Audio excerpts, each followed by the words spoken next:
Magandang araw po sa inyong lahat. Ang kwentong inyong mapapakinggan ay tungkol sa batang si Luigi na kailanman ay hindi nakaramdam ng pagmamahal mula sa kinalakihan niyang ama. Sa kabila ng pangmamalupit kay Luigi, ay nanatiling mabuti ang kanyang puso. Nang mamatay ang kanyang alagang kalabaw na si Lakas, ay isang sandata ang iniwan nito sa kanya. Isang sandata na maaari niyang gamitin upang protektahan ang kanilang baryo mula sa banta ng mga aswang. Magagawa pa kayang mahalin si Luigi ng kanyang kinalakihang ama kung sakaling may mapapatunayan na siya sa lahat? At matatanggap ba ni Luigi ang kanyang totoong pagkatao? Ang katotohanan kung bakit sa kanya ipinagkatiwala ang ginintuang sungay ng kalabaw. Ngunit bago po ang lahat, mga idol, huwag po nating kalimutan mag-subscribe at i-hit ang notification bell sa aking YouTube channel na The Voice Addict at Apong Isaac para sa mas marami pang makapigilingang kwentong aswang at katatakutan mula sa mundo ng kababalaghan. Umpisahan na po natin ang kwento. Tagaktak na ang pawis sa mukha ng 11 taong gulang na si Luigi habang nag-aararo siya ng lupang pagtataniman nila ng palay ng kanyang ama na si Mang Arnold. Hila ng kalabaw na si Lakas ang pang-araro habang ginagabayan ni Luigi si Lakas. Halos mag-iisang oras nang nag-aararo si Luigi. Sinisiguro niya kasi na mabubungkal ng mabuti ang lupa dahil yun ang gusto ng kanyang ama. Nang makita niya na paparating ang tatay niya, ay mas lalo siyang naging masigasig sa pag-aararo. Tumayo si Mang Arnold sa tabi ng kanilang lupa at pinanood ang kanyang ginagawa. Araruhin mo pa doon sa bandang dulo. Ang tagal mo nang ginagawa yan pero hanggang ngayon di ka pa rin marunong. Opo, tay. Papasadaan ko po yun ng araro mamaya. Kanina ka pa dyan pero hindi ka pa tapos. Bilisan mo! At mamaya gamitin mo ang kalabaw na yan sa pagdala mo ng mga biniling nyog ni Aling Telma. Kanina pa niya ako kinukulit Alam mo naman masyadong mainipin na matandang yon. Ipinagpatuloy ni Luigi ang pag-aararo kahit medyo nahihilo na siya dahil sa tindi ng sikat ng araw. Dagdag pa, nakapilang ang inalmusal niya kanina dahil minamadali siya ni Arnold na simulan kagad ang pag-aararo. Ang totoo ay hindi mahirap sina Luigi at Arnold. Ang lupang meron sila ay nabili ng kanyang tatay dahil sa mga gintong nakita nito sa aparador ng nanay ni Luigi ilang araw matapos nitong mamatay sa panganganak sa kanya. Lumaki si Luigi na tanging si Mang Arnold lamang ang nag-aalaga sa kanya. Ayon sa tatay niya ay hindi siya nito totoong anak dahil baog ito. Kaya nang mabuntis ang kanyang ina, ay inakusahan ni Arnold na may ibang lalaki ang nanay niya. Dahil doon, hindi naging maganda ang trato ni Arnold kay Luigi. Sa tuwing lasing ito, ay sinasabi nito sa kanya na kapag nakikita siya nito ay naaalala nito ang pagtataksil dito ng kanyang ina. Matapos ang mahabang oras na pag-aararo, ay sunod namang inasikaso ni Luigi ang pagdadala ng mga nyog sa bahay ni Aling Telma. Isinakay na niya sa likod ni Lakas ang 2 sako na puno ng nyog. Habang ginagawa niya yon, ay lumapit sa kanya si Arnold. Siguraduhin mo na hindi mababagsak ang mga nyog Ubod pa naman ang arte ni Aling Telma. Ayaw nun na may mga basag ang nyog niya. Kapag may nabasag sa mga yan, ay alam mo na ang gagawin ko sa'yo, Luigi? Huwag po kayong mag-alala, tay. Kami na po ang bahala nila sa mga nyog ni Aling Telma. Sisiguraduhin po namin na madadala po namin to sa kanya ng maayos. Oo nga po pala, tay. Bayad na po ba ang mga nyog na to? Kalahati palang bayad sa mga yan. Ikaw na kumuha sa kulang ni Aling Telma. Bilisan mo at pagbalik mo magluto ka na ng tanghalian. Abay, nagugutom na ako. Pagkadala mo niya kay Aling Telma ay bumalik ka kagad at huwag ka na magpunta sa kung saan-saan. Marahang tumango si Luigi, sabay ngiti. Sa totoo lang, ay kayang-kaya naman ni Mang Arnold na kumuha ng mga magtatrabaho para sa kanila. Pero dahil sa sinasadya talaga ni Mang Arnold na pahirapan si Luigi, ay hinahayaan ito na si Luigi ang gumawa ng halos lahat ng trabaho sa taniman nila ng palay at sa tindahan nila ng niyog.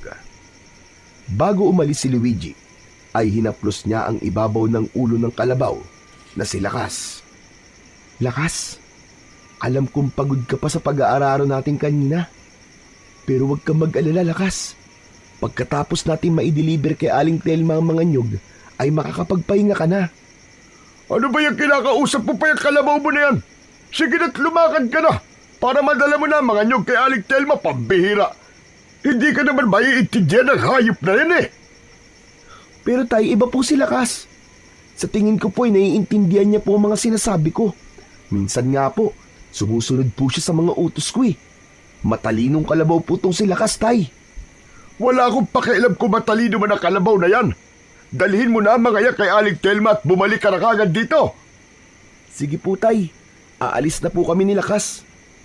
Tinapik ni Luigi ang katawan ng kalabaw at nagsimula na yung maglakad. Hindi niya na kailangan pa ng lubid para sumunod sa kanya si Lakas dahil alam na nito kung saan sila pupunta. Makalipas ang ilang minuto ay nakarating na sina Luigi at Lakas sa bahay ni Aling Telma. Binusisi ng mabuti ni Aling Telma ang bawat piraso ng nyog at nang masiguro nito na walang may sira at basag sa mga yon, ay ibinigay na nito kay Luigi ang kulang sa bayad nito para sa mga nyog. Naglalakad na lang si Luigi pauwi at hindi na siya sumakay sa likod ni Lakas dahil alam niya na kanina papagod ang alaga niyang kalabaw. 5 taon pa lamang si Luigi ay kasama niya na si Lakas. Nagulat na lang sila ni Arnold nang isang umaga ay nagising sila na nasa labas na ng kanilang bahay si Lakas. Dahil sa wala namang naghahanap dito, ay nagdesisyon si Mang Arnold na alagaan na lamang si Lakas upang gawing taga-araro sa kanilang lupa at tagapagdala ng mga binibili na nyog sa kanila. Para kay Luigi ay hindi lang basta kalabaw si Lakas. Sa tagal na nilang magkasama ay itinuring niya na ito bilang kanyang matalik na kaibigan. Kapag may sama sa ng loob ay kay Lakas niya sinasabi at kahit hindi ito nagsasalita ay ramdam ni Luigi na naiintindihan siya nito. Nang makabalik si Luigi sa bahay nila ay nakaramdam siya ng labis na pagkahilo. Alam niya na dahil yun sa gutom at sa init ng araw, pilit pa rin niyang ibinigay kay Mang Arnold ang perang ibinayad sa kanya ni Aling Telma. Hoy, ikaw! Baka kinupitan mo pa to, ha? Ipapaalala ko lang sa'yo na alam ko kung magkano dapat na ibabayad sa akin ni Aling Telma. Tay, hindi ko po kinupitan yan. Kilala niyo naman po ako eh. Hindi po ako nangungupit sa iyo kahit kailan. Sinimulang bilangin ni Mang Arnold ang pera. Kampante naman si Luigi dahil alam niya na hindi niya binawasan ang perang inabot sa kanya ni Aling Telma. Matapos bilangin ni Mang Arnold ang pera, ay seryoso itong tumingin kay Luigi. Kulang ng 100 piso to, ha? Nasaan ang 100 pesos, Luigi? Po, sigurado po ba kayong kulang? Bilangin niyo po ulit, tay. Baka po nagkamali lang po kayo ng bilang. Anong tingin mo sa akin, hindi marunong magbilang? Hindi naman po sa ganun. Pero sigurado po ako na wala po akong kinuha sa ibinayad po na Aling Telma sa akin. Inilagay ko nga po kagad yan sa supot eh. Sinungaling ka, bata ka. At sabihin mo, talagang malikot lang ang kamay mo. Siguro matagal mo na itong ginagawa sa akin, oh. Umamig ka! Nakaramdam ng takot si Luigi. Nang mahigpit na hinawakan ni Mang Arnold ang kanyang braso, bagya nito yung pinilipit, kaya impit siyang napasigaw. Aray, tay! Tama na po, nasasaktan po ako, tama na! Talagang masasaktan ka kapag hindi mo inilabas yung kinuha mong 100 piso. Ilabas mo! Magnanakaw ka! Maniwala po kayo sa akin. Wala po akong kinuha dyan kahit piso. Hindi po ako magnanakaw, tay. Baka po kulang lang talaga ang binayad ni Aling Telma. Ang dami mo pa sinasabi ha. Pinapaikot mo lang ako. Alam mo, mukhang hindi mo naman ibabalik yung kulang na pere. Ang mabuti pa, ay parusahan na lang kita. Hinila ni Mang Arnold si Luigi hanggang sa labas ng bahay. Itinulak siya nito at paupo siyang bumagsak sa lupa. Dinuro pa siya ni Mang Arnold na parabang isa siyang napakawalang kwentang bagay. Diyak ka sa labas hanggang bukas ng umaga para magtanda ka at hindi mo na ulitin ang pangungupit ng pera sa akin. Mabilis na isinarado ni Arnold ang pinto. Tumayo naman si Luigi at umiiyak siyang kumatok. Tay! Tay, papasukin niyo ako. Maawa na po kayo sa akin, Tay. Maniwala po kayo. Tay, maniwala kayo sa akin. Hindi po ako nangungupit. Wala po akong kinukuhang pera sa inyo, Tay. Paulit-ulit na nakiusap si Luigi. Halos mapaos na siya, ngunit wala siyang nakuwang tugon mula sa kanyang ama. Hanggang sa labis na siyang nakaramdam ng panghihina mula sa pag-iyak, gutom at pagod sa pagtatrabaho sa bukid simula pa kaninang umaga. Umikot ang paningin ni Luigi hanggang sa wala na siyang nakita. Naramdaman niya ang pagbagsak niya sa lupa at matapos yun ay wala na siyang matandaan sa mga sumunod na nangyari. Nang bumalik ang ulirat ni Luigi, ay nagtaka siya dahil nasa tabi na siya ni Lakas. Nakahiga siya sa tambak ng dayami sa likod ng bahay nila na siyang paboritong higaan ng alaga niyang kalabaw. Madilim na ang paligid habang si Lakas ay nakatingin sa kanya na parabang binabantayan siya nito. Lakas, anong nangyari? Bakit ako napunta rito? Ikaw ba nagdala sa akin dito, Lakas? Pero hindi. Imposible. Nakatali ka kaya hindi mo ako madadala dito. Si tatay kaya? Baka binuwat niya ako habang wala akong malay kanina. Marang tumayo si Luigi at naramdaman niya ang labis na panghihina ng kanyang katawan. Nanlalamig siya at nanginginig dahil sa sobrang gutom. Patay na ang ilaw sa loob ng kanilang bahay at sa tingin niya ay tulog na si Mang Arnold. Kung pipilitin ko si tatay na papasukin ako, ay baka mas lalo siyang magalit sa akin kapag naistorbo ko ang pagtulog niya. Hindi na nga lang bali, hanggang bukas na lang naman ang parusa sa akin ni tatay. Magtitiis na lang ako. Kumuha ng tubig si Luigi mula sa balon. Ang tubig doon ay ginagamit nila sa paglalaba at paglilinis ng mga pinggan. Pero kahit hindi yun inuming tubig, ay ininom pa rin niya ang tubig mula sa balon dahil nanunuyo na rin ang kanyang lalamunan. Bumalik siya sa pagkakahiga sa dayami at tumiga na rin ang kalabaw sa tabi niya. Bahagya pang umusog si Lakas kay Luigi na parabang ginawa nito yon upang hindi masyadong malamigan si Luigi. Mabuti na lang at nandiyan ka, Lakas. Salamat kasi hindi ko nararamdamang mag-isa ko nang dahil sa'yo. Pero bakit kaya ganito kalupit si tatay sa akin, no? Kung totoo man na nagtaksil si nanay sa kanya, wala naman akong kinalaman dun, di ba? Saka ginagawa ko naman ang lahat ng utos niya sa akin kahit nahihirapan ako. Pero parang lahat ng yon ay kulang pa rin para sa kanya. Para mahalin niya ako bilang anak. Mahinang umungol si Lakas na parabang may nais itong sabihin kay Luigi. Bahagyang natuwa pa si Luigi. Sana nakakapagsalita ka, Lakas. Alam ko kasi naiintindihan mo mga sinasabi ko eh. Pero imposible naman yun kasi isa kang kalabaw. Ang mabuti pa ay matulog na tayo, Lakas. Itutulog ko na lang tong gutom ko. Ipinikit na ni Luigi ang kanyang mga mata.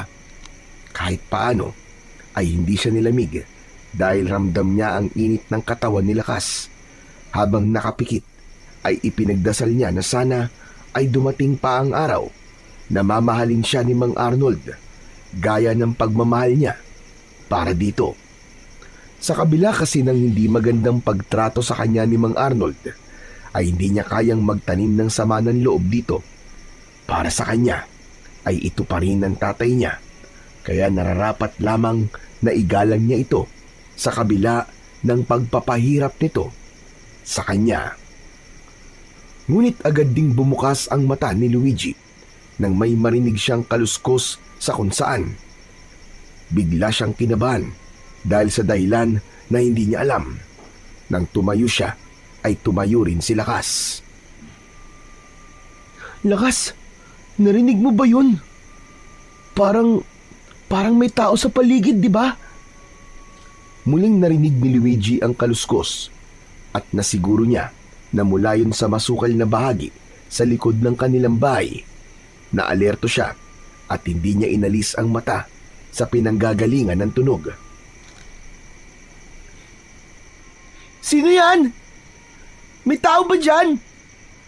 Sino ka? Magpakita ka sa akin! Magsalita ka! Pilit na tinatagan ni Luigi ang kanyang loob. Kahit ang totoo ay natatakot na siya. Nung nakaraang buwan kasi ay pumutok ang bali-balita sa baryo nila na may isang aswang na nambibiktima ng mga alagang hayop.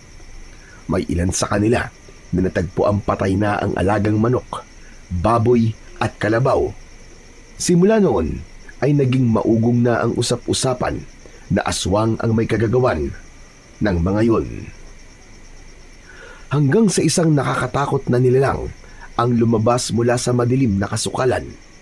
Tila nagliliwanag sa dilim ang mapupulang mga mata ng nilalang. Kulay abo ang balat nito at may nakakasulasok na amoy na maihahalin tulad sa nabubulok na karne. Naglalaway ito na para bang gutom na gutom. Meron itong matutulis na mga pangil na ang itsura pa lang ay alam na ni Luigi na kayang-kaya nung pumunit ng laman. Wag ka lalapit! Kung gutom ka, mas gutom ako. Baka makain kita ng wala sa oras. Sige ka!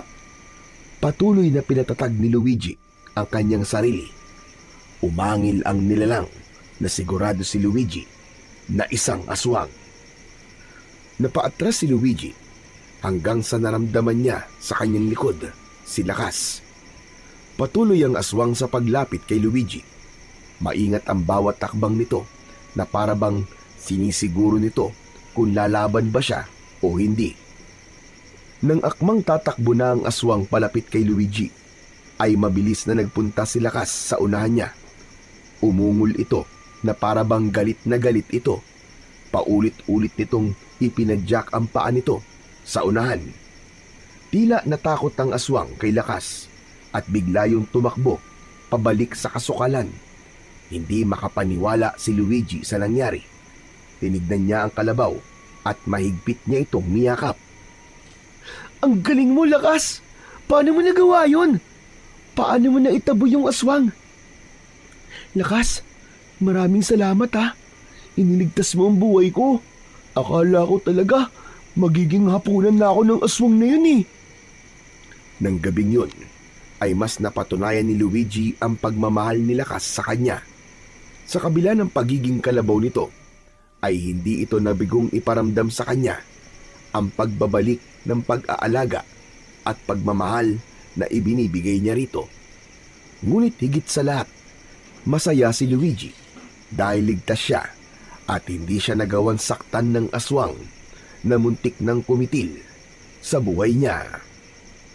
Pagsapit ng umaga, nagising si Luigi nang may sumipa sa kanyang binti. Pagmulat niya, ay nakita niya si Mang Arnold na nakatayo sa tabi niya. Matiim ang tingin ni Mang Arnold sa kanya.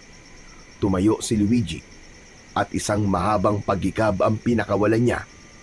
Inaantok pa siya dahil kulang ang tulog niya ng nakaraang gabi. Ano't ganitong oras ay tulog ka pa rin, ha? Kung hindi pa kita ginising, hindi ka pala talaga magigising. Napakatamad mo talagang bata ka. Tay, Hindi po kasi ako nakatulog ng maayos eh. Ang hirap po matulog dito sa dayami. Bakit nagrereklamo ka ba? Tandaan mo, nakasalanan mo kung bakit diyan ka natulog kagabi. Pero tay, alam niyo po bang nakita ko po yung aswang? Muntik na po niya akong atakihin. Mabuti na lang po tiniligtas po ko ni Lakas. Ang galing po talaga ni Lakas, tay, kasi nagawa niya pong itabo yung aswang. Tumakbo po. Sos, aswang-aswang ka pa. Hindi ako baliw para maniwala sa imahinasyon mo. Malamang, dahil sa gutom mo, kaya kung ano-ano na ang nakikita mo. Hindi ko po kayo pinipilit na maniwala sa akin, tay. Pero alam ko pong totoong nakita ko kagabi. Tay, Tay, pwede na po ba akong kumain? Tama po kayo. Gutom na po talaga ako eh. Mag-almusal ka na doon sa loob. Bilisan mo at pagkatapos mo kumain mag-araro ka na. Ayoko nang babagal-bagal ka. Sayang ang oras. Sige na, kilos na. Hindi na nagsalita si Luigi. Tinapik niya sa katawan si Lakas at saka siya nagmamadaling naglakad papunta sa loob ng kanilang bahay. Dumiretso siya sa kusina at doon ay nakita niya ang 2 piraso ng pandesal at kapirasong itlog. Hindi na siya nagreklamo kahit kakaunti ang pagkain na naroon. Matapos niyang magtimpla ng kape, ay nilantakan niya na kagad ang itlog at 2 pandesal. Kahit papano, ay nakaramdam siya ng ginhawa nang magkaroon ng laman ang kanyang sikmura. Gaya ng normal na araw, ay nag-araro si Luigi mula umaga hanggang tanghali.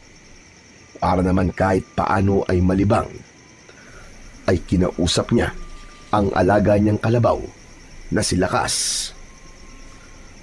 Alam mo, Lakas, pangarap ko talaga ang maging pulis paglaki ko eh. Huhulihin ko lahat ng kriminal at ipagtatanggol ko mga inaapi. Pero mukhang malabong mangyari yon, Lakas. Kasi hindi naman ako pinag-aaral ni tatay eh. Pero hindi bale. Kapag nagkaroon ako ng lakas ng loob, ay kakausapin ko talaga si tatay. Sasabihin ko sa kanya na gusto kong bumalik sa paaralan. Pagsapit ng tanghali, ay nagsalo sina Luigi at Mang Arnold sa pananghalian. Mabilis ang bawat pagsubo ni Luigi dahil sa labis na pagod. Dahil walang i-deliver na nyog, ay nagawang makapagpahinga ni Luigi matapos nilang kumain. Nahiga siya sa duyan na nasa harap ng kanilang bahay. Nakita niya mula roon ang mga batang masayang naglalaro ng habulan at hindi niya naiwasang makaramdam ng inggit sa mga yon. Hindi kasi siya pinapayagan ni Mang Arnold na maglaro dahil anito, dapat na sa murang edad pa lamang ay matuto na kagad siya na magbanat ng buto. Isang umaga, inutusan si Luigi ni Arnold na bumili sa bayan ng pataba sa lupa. Sumakay siya ng tricycle papunta sa bayan. Matapos niyang bilhin ang pinabibili ni Arnold, ay dumiretso na siya ng uwi. Pagdating niya sa bahay nila, ay nagimbal siya nang makitang walang awang hinahampas ni Mang Arnold si Lakas gamit ang latigo. Nabitiwan ni Luigi ang isang sako ng pataba sa lupa at tumakbo siya para pigilan si Mang Arnold sa pananakit sa kalabaw. Iniharang niya ang sarili niya kay Lakas. Tay! Tay, tama na po! Tama na po, tay! Huwag niyo po saktan si Lakas! Tama na po! Umalis ka dyan, Luigi ah! Kung hindi, ikaw ang lalatiguin ko! Tama na po, tay! Parang awa niyo na po! Hindi niyo po dapat sinasaktan si Lakas! Napakalaki po nung naitutulong niya sa atin, tay! Dapat lang nasaktan ko walang hiyang kalabaw na yan! Alam mo bang kinain niya ang binilad kong lukad? Alam mo ba kung magkano nawalang pera sa akin nang dahil sa ginawa ng kalabaw na yan? Baka po kasi gutom na siya, tay. Kaya kinain niya po ang mga lukad. Baka po hindi niyo po siya pinakain. Hayop po si Lakas, tay. At hindi niya po alam ang hindi niya po dapat kainin. Tay, hindi naman po niya alam na bibenta niyo po yun eh. Aba, talagang ako pa sinisi mo sa kasalanan ng kalabaw na yan ha? Umalis ka nga dyan, Luigi. Hindi pa ako tapos parusahan ang hayop na yan. Tay, huwag niyo na po saktan si Lakas, tay. Naparusahan niyo na po siya. Tama na po. Talagang ayaw mo umalis dyan ha? Pwes, pati ikaw, ilalatigwahin ko na rin. Mabilis na tumalikod si Luigi at niyakap niya si Lakas nang makita niyang hahampasin siya ni Mang Arnold ng latigo. Impit siyang napasigaw nang humagupit ang latigo sa kanyang likod. Paulit-ulit siyang hinampas ni Mang Arnold na parabang kahit katiting na awa ay wala itong nararamdaman para sa kanya. Matapos na latiguhin ni Mang Arnold sina Luigi at Lakas, ay mabigat ang mga paa na pumasok ito sa bahay. Sa kabila ng mga sugat sa likod, ay si Lakas pa rin ang inuna ni Luigi. Walang tigil ang pagtulo ng luha niya, hindi dahil sa paglatigo sa kanya, kundi dahil sa mga sugat sa katawan ng kalabaw. Labis ang awa niya para dito. Lakas, ang dami mong sugat. Pasensya ka na. Alam ko naman, nagutom ka lang kaya mo kinain ng mga lukad eh. Dito ka lang at kukuha lang ako ng daon ng bayabas para dyan sa sugat mo. Iika-ika na naglakad si Luigi papunta sa puno ng bayabas na nasa gilid ng kanilang tahanan. Kumuha siya ng ilang dahon at sa kanya binalikan si Lakas. Nginuya niya ang mga dahon at nang madurog yun ay maingat niya yung inilagay sa mga sugat ni Lakas. Bahagyang umungol si Lakas na parabang nasasaktan ito. Lakas, konting tiis lang. Kailangan na malagyan itong mga sugat mo eh. Pasensya ka na nga pala kung wala rito kanina para ipagtanggol ka. Kung nandito sana ako, baka naabutan pa kita na hindi masaktan ni tatay. Matapos malagyan ng dahon ng bayabas, ang lahat ng sugat ni Lakas ay hinaplos niya ang ibabaw ng ulo nito. Nahiga na si Lakas at iniwanan muna nito ni Luigi upang makapagpahinga na ito. Pagpasok ni Luigi sa loob ng bahay, ay naabutan niya si Mang Arnold na nakaupo habang may hawak na isang bote ng alak.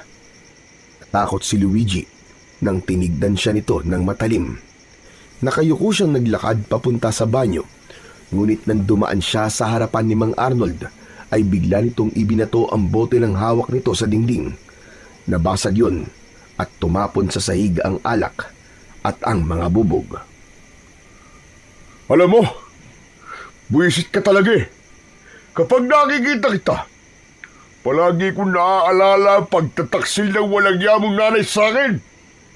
Sa totoo lang, pwede naman kitang palayasin na lang dito eh. Pero hindi ko gagawin yun.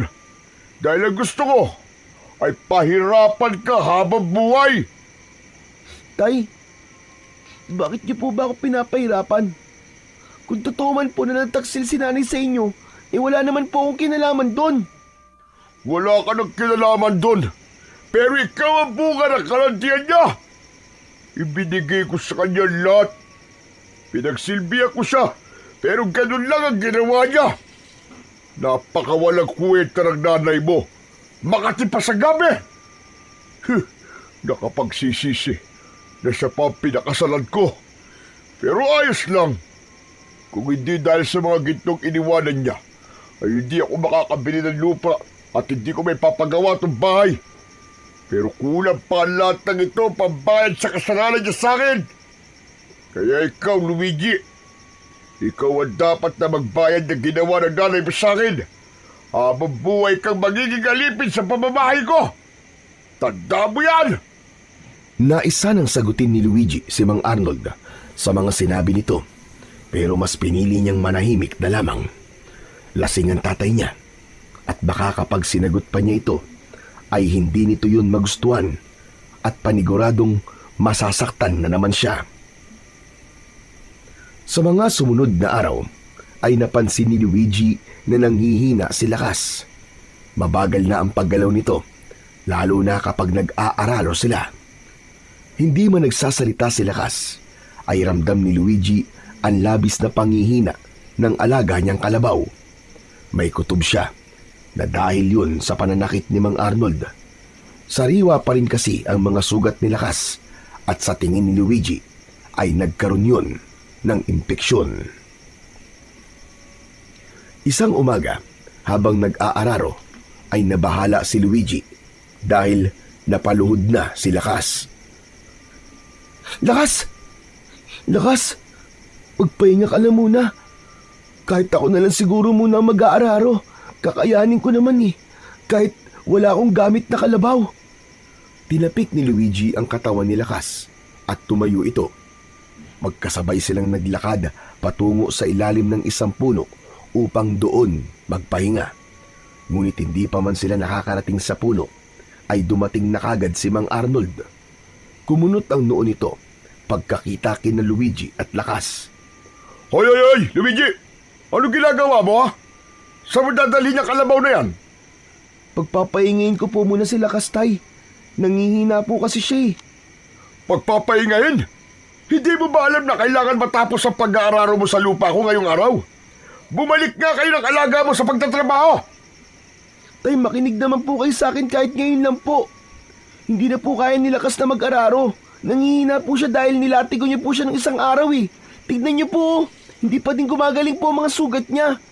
Baka po pwedeng pagpahingayin po muna natin si Lakas. Kahit ilang araw lang po, para makabawi po siya ng lakas. Kawawa naman po siya eh. At anong kalabaw ang gagamitin mo sa pag-aararo, Aber? Baka po pwedeng manghiram muna po kayo ng kalabaw sa iba, Tay. Magbayad na lang po kayo. Saka baka po pwedeng magpapunta po kayo rito ng veterinaryo para magamot po ng tama ang mga sugat ni Lakas. Sa tingin mo, gagastos ako para sa kalabaw na yan, Luigi? Bakit hindi po, Tay? Ilang taon na po naglilingkod si Lakas sa atin. Ngayon hindi na po maganda ang lagay niya, ay pagkakataon na po natin para bumawi po sa kanya. Baka po kasi kapag hindi nagamot ang mga sugat niya, ay kung ano pa po mangyari sa kanya. Tay, ayoko man pong sabihin, baka mamatay po si Lakas. Ano naman sa akin kung mamatay ang kalabaw mo? Eh di bibili ako ng bago. Napakadali na solusyon sa problemang iniisip mo. Nangilid ang luha ni Luigi sa sinabing yon ni Mang Arnold. Nasaktan siya para kay Lakas.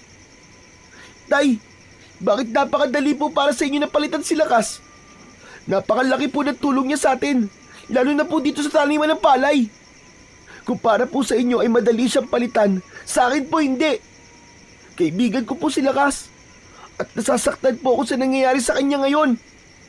Alam mo, ikaw masyado ka madrama eh. Hindi mo ako madadala sa pagpapaawa mo ng ganyan, ha? Bumalik na kayo sa pag-aararo.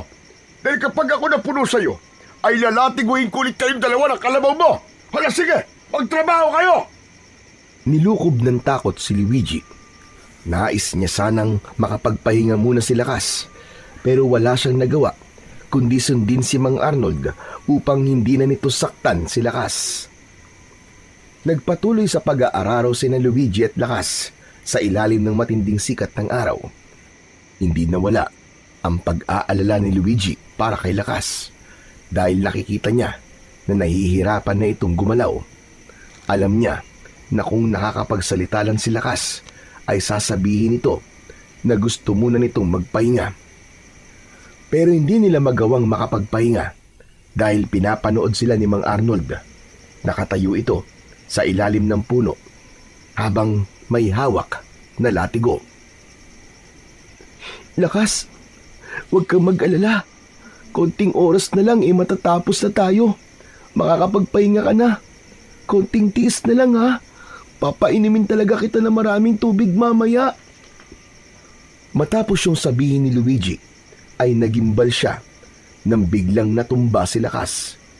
Nagmamadali niyang nilapitan ito at hinaplos ang katawan. Nakita niya sa mga mata ng kalabaw ang labis na panghihina. Lakas! Lakas, ano nangyayari sa'yo? Tay! Tay, si Lakas po, natumba! Tulungan niyo po kami! Malalaki ang mga hakbang na lumapit si Mang Arnold kina Luigi. Nakatingin lang ito kay Lakas at parang wala sa plano nito ang tulungan sila. Tay! Tay, si Lakas, ano po nangyayari sa kanya? Bigla na lang po siya natumba, Tay! Mahina na ang kalabaw na yan. Hayaan mo. At madali lang naman bumili ng bagong kalabaw. Ano? Wala po ba kayong gagawin? Iligtas po natin si Lakas. Ayoko po mawala siya, Tay. Ano ba kasing tulong ang magagawa ko? Doktor ba ako ng hayop? Kung mamamatay ang kalabaw mo, wala ka na magagawa pa. Tanggapin mo na lang na hindi habang buhay ay kasama mo ang kalabaw na yan. Tapos! Tuluyan nang napahagulgol si Luigi nang maramdaman niyang hindi na humihinga si Lakas. Niyugyug niya ito, pero hindi na ito gumagalaw. Lakas! Lakas, gumising ka! Lakas, wag mo ako iiwan! Lakas naman eh! Wala na akong kaibigan kapag nawala ka! Lakas! Lakas! Napakadrama mo talaga, bata ka. Parang kalabaw lang ganyan ka kung makaiyak. Makaalis na nga. At nabibwisit ako sa pag-iyak-iyak mo. Napapailing na umalis si Mang Arnold at kahit katiting ay hindi naramdaman ni Luigi ang panghihinayang nito sa pagkawala ni Lakas. Hindi niya binigyan ng pansin ang huling sinabi ni Mang Arnold at patuloy siyang umiyak at nagluksa sa pagkawala ng kanyang pinakamatalik na kaibigan. Wala nang nagawa si Luigi kundi tanggapin na lang ang katotohanan na wala na si Lakas. Sa likod ng kanilang bahay ay mag-isang naghukay si Luigi. Inuhulog niya sa hukay na yon ang walang buhay na katawan ni Lakas at mabigat ang kalooban na tinabunan niya yon ng lupa. Pawisan at putikan ang buong katawan niya pero hindi niya alintana ang pagod. Tahimik lang siyang umiyak habang nakatayo sa harapan ng libingan ni Lakas. Masakit na wala ka ng lakas. Pero iisipin ko na lang na nasa mabuti ka ng kalagayan ngayon. Naniniwala ako na kung nasan ka man, ay hindi ka na mapapagod. Hindi ka na nahihirapan. Kinabukasan ay may dala ng bagong kalabaw si Mang Arnold pero nananatiling malungkot pa rin si Luigi. Hindi na mabubura ang alaala ni Lakas sa isip at puso niya dahil para sa kanya, hindi lang basta hayop si Lakas. Kaibigan niya ito at walang bagong kalabaw ang makakapuno sa nawalang puwang sa buhay niya sa pagkawala ng kanyang matalik na kaibigan. Isang gabi, mabigat ang dibdib na natulog si Luigi. Sa sala siya natutulog. Naglalatag siya roon ng banig habang si Mang Arnold naman ay may sariling kwarto. Sanay na si Luigi na matulog sa matigas na sahig. Halos 1 linggo na ang nakalipas simula nang mamatay si Lakas. Pero ang sakit ng pagkawala nito ay hindi pa rin nababawasan kahit nakapiranggot. Araw-araw niyang namimiss ang alaga niyang kalabaw. Minsan ay hindi niya maiwasang sisihin ang sarili sa pagkamatay ni Lakas. Kung naprotektahan lang niya sana ito mula kay Mang Arnold, ay sigurado siya na buhay pa rin ito hanggang ngayon. Dinaan na lang ni Luigi sa pagtulog ang kanyang kalungkutan. Ngunit ng gabing yun, isang kakaibang panaginip ang dumalaw sa kanya. Sa panaginip ni Luigi ay nakita niya na isang kakaibang lalaki ang gumising sa kanya. Nakasuot ito ng gintong balabal na kumikinang. Ang mga mata nito ay purong puti at ang balat nito ay makinis at parang labanos ang kulay. Teka, sino ka? Paano kang nakapasok dito sa bahay namin? Magdanakaw ka ba? Nagkakamali ka. Ako si Lagantok. Ako ang engkantong nagbigay sa iyo kay Lakas. Ibinigay ko siya sa iyo dahil nakita ko na wala kang kaibigan. Isa ka talagang engkanto? Kung ganun, ay meron kang kapangyarihan. Baka pwede niyong buhayin si Lakas para sa akin. Miss na miss ko na kasi siya eh. Ikinalulungkot ko. Ngunit hindi na sakop ng aking kapangyarihan ang buhay ng isang pumanaw na. Kahit hayop o tao man ito, alam kong masakit para sa iyo ang pagkawala ni Lakas. Ngunit hanggang doon na lang talaga ang kanyang buhay. Sayang naman. Akala ko pa naman kaya mo siyang buhayin. Pero bakit po pala kayo nagpakita sa akin? Huwag kang mag-alala. Dahil darating ang araw na makakasama mo ulit si Lakas. Hindi man sa anyo niya na nakagisnan mo, ngunit sa anyong magiging mas kapaki-pakinabang para sa'yo. Ano po? Ano pong ibig niyong sabihin? Hindi ko po naiintindihan ang sinasabi niyo sa akin eh. Malalaman mo rin ang kasagutan sa taktang panahon, Luigi. Unti-unting nawala sila gantok sa paningin ni Luigi. Matapos yun ay bigla siyang nahiga at muli siyang nakatulog. Biglang nagising si Luigi mula sa kakaibang panaginip na yun. Habol niya ang kanyang paghinga na parabang tumakbo siya ng ilang oras. Agad niyang naamoy ang napakabangong halimuyak ng bulaklak ng sampagita. Teka, parang ganito yung amoy ni Lagantok sa panaginip ko ah. Panaginip ba talaga yun? O totoo yung nangyari? Isang malalim na paghinga ang pinakawalan ni Luigi. Inisip na lang niya na isa lamang yung normal na panaginip na dulot ng kanyang kalungkutan sa pagkamatay ni Lakas. Simula lang mapanaginipan yon ni Luigi, ay palagi niya nang nararamdaman na parang may nagmamasid sa kanya. Sa tuwing nag-aarar siya o kaya naman ay nagpapahinga, ay madalas siyang luminga sa paligid dahil tila may nakatingin sa kanya, pero wala naman siyang nakikitang kahit na isang tao. Dumalas na rin ang mga kakaiba niyang panaginip.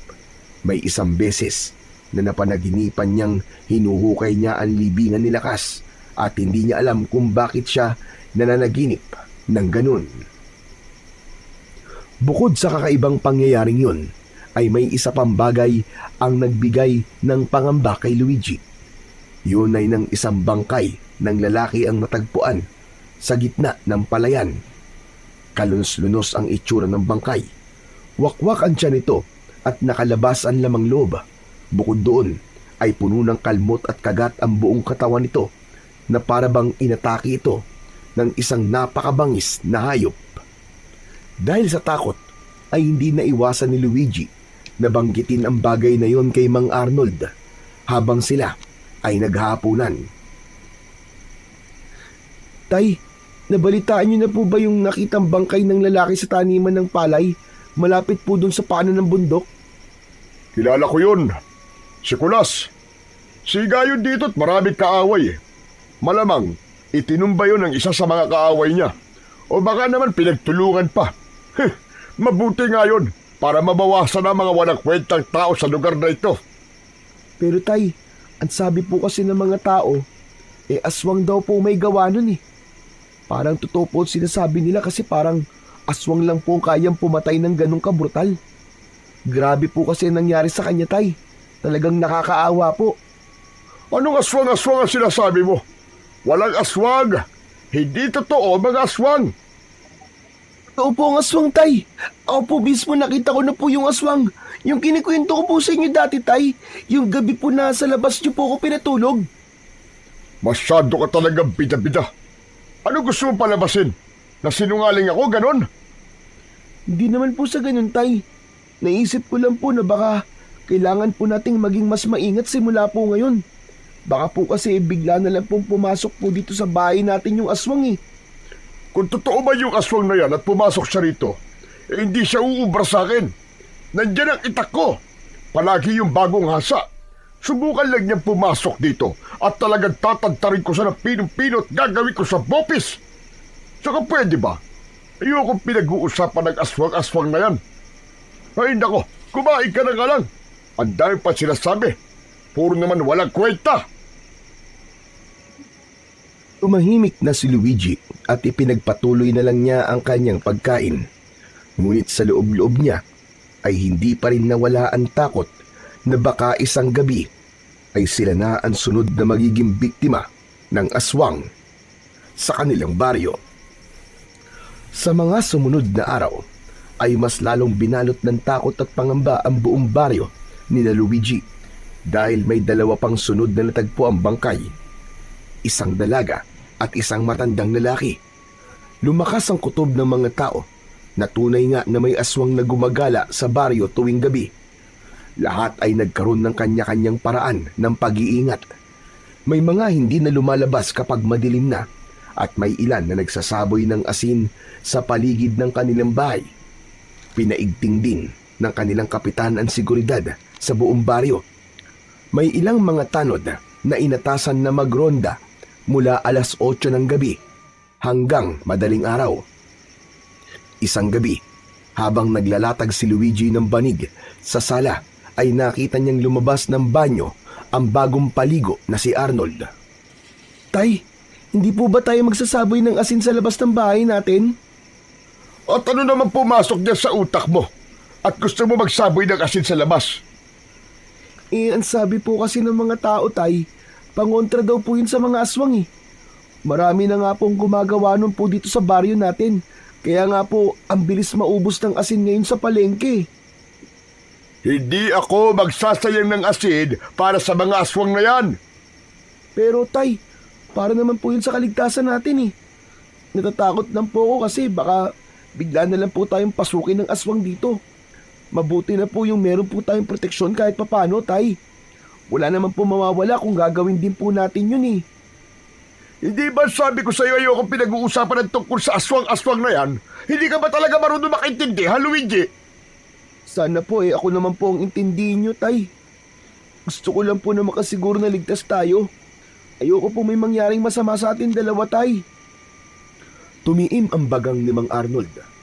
May takot na lumukob kay Luigi dahil alam niya na kapag ganun na ang reaksyon ng tatay niya, ibig sabihin ay galit o inis na ito. Hindi nga nagkamali si Luigi dahil nang lapitan siya ni Mang Arnold ay mahigpit nitong hinawakan ang braso niya. Alam mo, ikaw na bata ka. Natutuliling ng tenga ko sa kakaaswang-aswang mo eh. Mas mabuti pa siguro na sa labas ka na lang matulog ulit ngayon at hanapin mo yung aswang. Tapos, iharap mo siya sa akin para maniwala ako sa sinasabi mong aswang na yan. Tay, sorry na po, Tay. Nag-aalala lang naman po ako sa ating dalawa eh. Pero pangako po, simula po ngayon hindi ko na po babangkitin sa inyo yung aswang. Tay, huwag niyo lang po akong patulogin sa labas. Parang awa niyo na po, Tay. Hindi. Ang dapat sa'yo ay magtanda para hindi na talaga umulit. Halika, doon ka sa labas matulog. Tay, wag po. Maawa po kayo sa akin, Tay. Wag po. Naging bingi si Mang Arnold sa pakiusap ni Luigi. Maraas siya nitong hinila papunta sa pinto. Binuksan yun ni Mang Arnold at saka nito itinulak palabas si Luigi. Diyan ka matulog sa labas, kasama ang aswang na sinasabi mo. Bago pa makapagsalita si Luigi, ay malakas nang isinarado ni Mang Arnold ang pinto. Nagmamadaling lumapit si Luigi sa pinto at paulit-ulit niya yung hinampas gamit ang dalawa niyang kamay. Tay! Tay, parang awa niyo na huwag niyo po akong patulogin dito sa labas. Tay, papasukin niyo po ako. Ayoko po dito, Tay. Baka makita ko na naman po yung aswang. Tay! Ngunit kahit na anong pakiusap ang ginawa ni Luigi, ay hindi siya pinagbuksan ng pinto ni Mang Arnold. Wala nang nagawa si Luigi, kundi ang magtungo sa likod ng kanilang bahay. Umiiyak siyang nahiga sa tambak ng dayami na dating tinutulugan ni Lakas. Nakaramdam ng labis na awa sa sarili si Luigi. Hanggang sa sandaling yun, na hindi pa rin niya lubos maunawaan kung bakit gano'n na lang siya kumparusahan ni Mang Arnold. Sa kabila ng takot na baka biglang magpakita kay Luigi ang aswang, ay nagawa pa rin niyang makatulog sa tambak ng dayami. Ipinagdasal lang niya sa Diyos na sana ay walang masamang mangyari sa kanya sa gabing yun. Habang natutulog si Luigi, ay muli na naman siyang dinalaw ng isang panaginip. Nakatayo raw siya sa likod ng kanilang bahay at nasa harapan niya ang engkantong si Lakandok. Umusta ka na, Luigi? Hindi po maayos ang kalagayan ko, Diwatang Lakandok. Palagi pa rin po akong pinagmamalupitan ng tatay ko. Tapos hindi ko pa rin po matanggap na wala na talaga si Lakas. Kung nandito nga lang po sana si Lakas eh. Hindi ako ganito kalungkot. Dahil kahit dito pa ako matulog sa labas ng bahay, ikasama ko siya. Naiintindihan ko ang iyong nararamdaman. Ngunit sa ngayon, ay dapat mong pagtuunan ng pansin ang pagsalakay ng isang aswang dito sa inyong lugar. Ha? Ano pong ibig niyo sabihin? Tanging ikaw lamang ang may kakayahan na wakasan ng aswang na sinasabi ko. Ikaw lang ang may kakayahang gumamit ng sandatang makakatalo sa aswang na yon. Nagbibiro lang po ba kayo? Paano po kung makakatalo ng aswang? Takot nga po ako sa aswang eh. At ano po ba ang sandatan sinasabi niyo? Makinig kang mabuti sa akin. Hukayin mo ang libingan ni Lakas at makikita mo ang sinasabi kong sandata. Magtiwala ka sa akin, Luigi. Naputol ang panaginip na yon ni Luigi dahil bigla siyang nagising. Ngunit nanlaki ang kanyang mga mata nang makita niya si Lakandok na nakatayo sa kanyang harapan. Kinusot pa niya ang kanyang mata dahil baka namamalikmata lang siya, pero hindi nawala ang engkanto. Napaatras si Luigi habang nakaupo sa dayami. Nya! Huwag ka lalapit sa akin! Alam kong engkanto ka! Wala po akong ginagawang masama, kaya huwag niyo akong paparusahan! Huwag kang matakot sa akin. Hindi kita sasaktan, Luigi. Wala ako rito para parusahan ka. Paano mo nalaman ang pangalan ko? Ikaw yung engkanto na palagi kong napapanaginipan, di ba? Tama ang iyong sinabi. Ako nga yun. At alam ko ang pangalan mo dahil matagal na kitang sinusubaybayan. Ano? Bakit mo ako sinusubaybayan? Kaya pala pakiramdam ko palagi may nagmamasid sa akin. Sigurado ako na ikaw yun. Hindi mo ko nararamdaman noon dahil wala ka pa sa hustong edad. Pero dahil nalalapit na ang iyong 12 kaarawan, ay nagigising na ang kapangyarihan na natutulog sa loob mo. Ano? Anong kapangyarihan? Bakit naman ako magkakaroon nun? Dahil ikaw ang aking anak, Luigi. Ako ang iyong ama. Natigilan si Luigi sa sinabi ni Lakandok. Pilit na pinroseso ng utak niya ang sinabi ng engkanto, ngunit hindi niya pa rin yun lubos na maunawaan. Teka. Imposible. Paano kita magiging tatay? Isa kang engkanto. Lihim akong umibig nun sa iyong ina. Alam kong mali, pero inangkin ko siya sa pamamagitan ng pagpasok ko sa kanyang panaginip. Doon ka nabuo. Ang gintong nakuha ng iyong ama matapos mamatay ng iyong ina ay iniwanan ko para sa iyo. Akala ko naman ay gagamitin yun ni Arnold para sa ikagaganda ng buhay mo. Pero nagkamali ako. Patawarin mo ko, anak. Patawad kung wala akong nagawa habang sinasaktan ka ng kinilala mong ama. Dahil hindi ako maaaring makialam sa nangyayari sa mundo ng mga tao. Tinignan ni Luigi si Lakandok. May naramdaman siyang lukso ng dugo. Isang pakiramdam na noon lang niya naramdaman. Parang matagal niya nang kakilala si Lakandok. Kahit yun ang unang beses na nakita niya ito, maliban sa kanyang mga panaginip.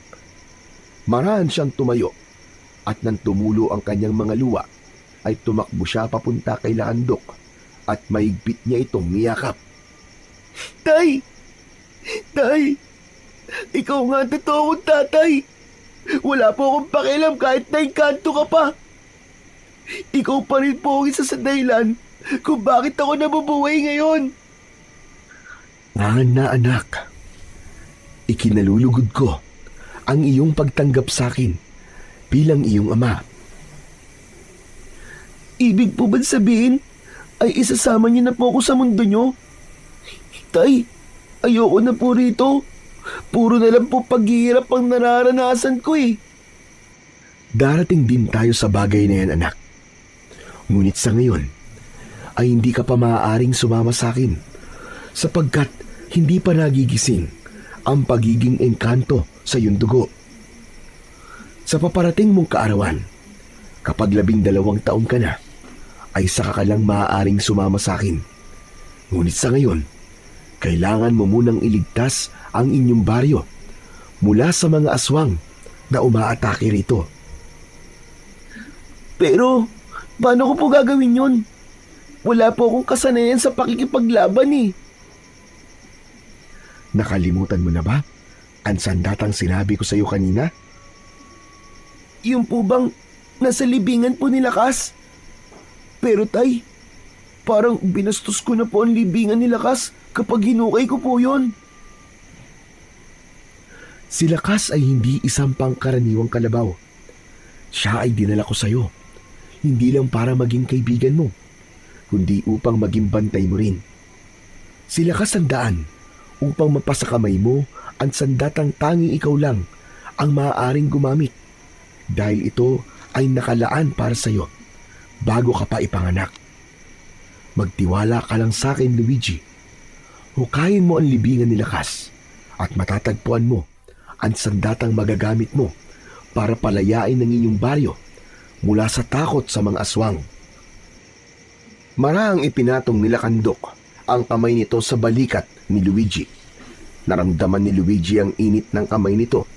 Kasunod nun ay nagliwanag ang buong katawan nila Kandok at kasabay ng pagkawala ng liwanag ay ang paglaho rin ng engkanto. Nanatiling nakatayo si Luigi. Hindi pa rin siya makapaniwala na isang engkanto ang kanyang totoong ama. Oo nga pala, yung sinasabing sandata ng aking tatay na engkanto. Kinuha ni Luigi ang pala na nakasandal sa dingding sa labas ng kanilang bahay. Tumayo siya sa harapan ng libingan ni Lakas. Lakas, patawarin mo ko kung gagambalain ko ang pananahimik mo sa libingan mo. Pero kailangan ko tong gawin dahil ito ang utos sa akin ng tatay ko. Alam ko naman na maiintindihan mo ko Magkaibigan tayong dalawa, di ba? Sinimulan na ni Luigi ang paghukay. Hindi siya gaanong nahirapan dahil maghapon na umulan kanina kaya bahagyang lumambot ang lupa. Habang palalim ng palalim ang hukay na nagagawa niya, ay iniisip na niya kung anong klase bang sandata ang makikita niya roon. Hindi kaya espada ang mahuhukay ko rito? O kaya ay pana? Pwede ring sinaunang itak. Matyagang naghukay si Luigi. Kahit nakaramdam na siya ng pagod, ay hindi pa rin siya huminto. Hanggang sa may tinamaan ng isang bagay ang dulo ng hawak niyang pala. Binitiwan niya ang pala at gamit ang mga kamay ay hinawi niya ang lupa. Napakunot ang noo niya nang wala sa mga dabanggit niya ang bagay na nakita niya roon. Kinuha ni Luigi ang 2 sungay ng kalabaw na kulay ginto. Napakatulis ng dulo nun at napakatalim ng magkabila ang gilid. Parehas siyang may hawakan na may nakaukit na kakaibang simbolo. Muling nagpakita sila Kandok kay Luigi. Lumitaw ang engkanto sa tabi ng hukay. Binabati kita, anak. Nagtagumpay kang hukayin ang ginintuan sungay ng kalabaw. Grabe ka naman, tay. Nung naghuhukay ako, bigla kang nawala. Tapos, ngayong tapos na ako maghukay saka lang nagpakita ulit. Sana man lang tinulungan niyo ako. Kagaya ng aking sinabi kanina, ay hindi ako maaaring makialam sa nangyayari sa mundo ng mga tao. Ang tanging magagawa ko lang, anak, ay maging gabay mo. Ay, oo nga po pala, no? Pero ano po ba ito? Bakit sungay ng kalabaw po na kulay ginto ang nakuha ko? Ito na po ba yung sandata po na sinasabi nyo? Tama ka, anak. Yan ang sandatang magagamit mo upang labanan ng mga aswang na nandito sa inyong lugar. Yan ay mula sa sungay ni Lakas. Yan ang kanyang totoong anyo. Sadyang ginawa kong kalabaw si Lakas upang magkaroon kayo ng matibay na koneksyon. Gamitin mo yan na parang isang normal na itak. Ngunit dahil hindi pa nagigising ang iyong tunay na kapangyarihan, sa sandatang yan ka muna aasa kapag ikaw ay nakikipaglaban. Ano po bang kayang gawin ng sandatang to, Tay? Napakatibay ng sungay na kalabaw na yan, anak. Walang kahit na anong bagay o nilalang ang magagawa yang sirain. Ang talim naman yan ay kayang pumutol ng pinakamatibay na puno at dumurog ng bato. Huwag kang mag-alala dahil may koneksyon na kayo ng iyong sandata. Gagabayan ka niyan sa oras ng iyong pakikipaglaban. May tiwala po ako sa inyo, Ama. Alam ko po na hindi niyo po kayo papahamak at hindi niyo po ko hahayaan na gawin ng isang bagay kung makakasama po ito sa akin. Dumarami na po ang napapatay ng aswang dito sa aming baryo. Oras na po para matigil po ang kanyang kasamaan. Mahusay, Luigi. At tandaan mo, sa pagsapit ng iyong 12 kaarawan, ay maaari ka nang sumama sa akin sa ating mundo. Doon ay wala ka nang mararanasang paghihirap. Ipinapangako ko yan sa iyo, anak. Pagkasabi nun ni Lakandok ay naglaho na ito. Naiwan si Luigi na hawak ang 2 ginintuan sungay ng kalabaw. Napangiti siya habang nakatingin doon. Totoo nga, ikaw nga si Lakas. Nararamdaman ko na ikaw ang matalik kong kaibigan na kalabaw. Wala ka man sa anyo ng nakagisnang ko, ay alam kong magiging magkasama pa rin tayo sa pagtatanggol sa baryong to, laban sa mga buwisit na aswang. Isinilid ni Luigi ang 2 ginintuang sungay ng kalabaw sa isang sako. Itinago niya yon sa ilalim ng mga nakatambak na kahoy na ginagamit nilang panggatong kapag sa labas sila nagluluto. Matapos yon ay muling nahiga si Luigi sa nakatambak na dayami.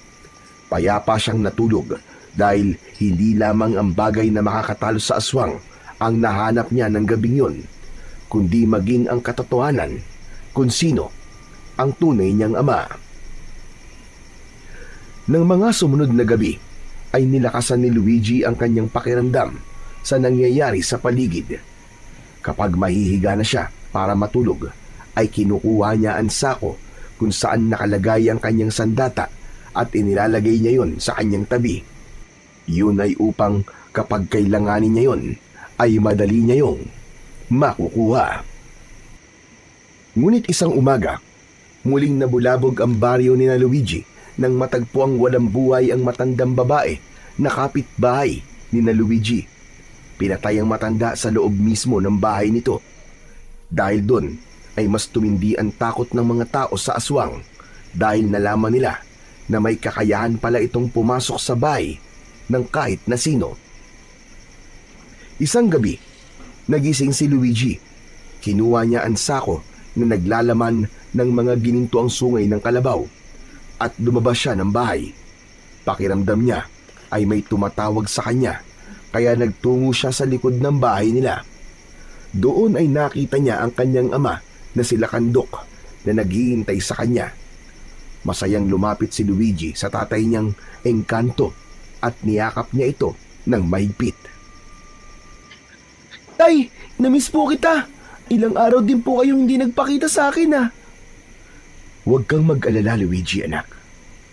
Hindi mo man ako nakikita, ay palagi naman akong nagbabantay sa'yo. At dahil ako ang iyong ama, ay alam kong nangangamba ka sa nangyayari sa inyong baryo. Tama po kayo. May napatay na naman po kasi yung aswang.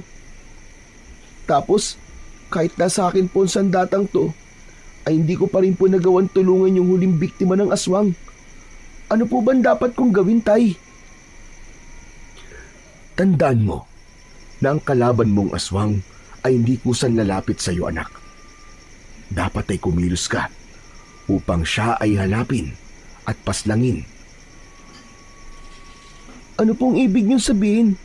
Kailangan ko pong lumabas gabi-gabi para hanapin po yung aswang? Tama ang iyong sinabi, anak. Hindi mo siya makakaharap kung palagi kang nasa loob ng bahay tuwing sasapit ang dilim. Salamat po sa suggestion niyo, tay, ah. Pero ang problema ko kung papayagan po ako ni Tatay Arnold na lumabas sa gabi, panigurado po na magagalit lang po yun sa akin. Hindi siya magagalit sa iyo kung hindi niya malalaman. Ipagdarasal ko sa ating mga kataas-taasang engkanto ang iyong tagumpay, anak. Matapos yun ay naglaho na naman sila Kandok. Nag-iisip na bumalik si Luigi sa loob ng kanilang bahay at muli siyang nahiga. Pinag-isipan niya kung kaya ba niyang lumabas gabi-gabi upang hanapin at patayin ng aswang na umaatake sa kanilang baryo.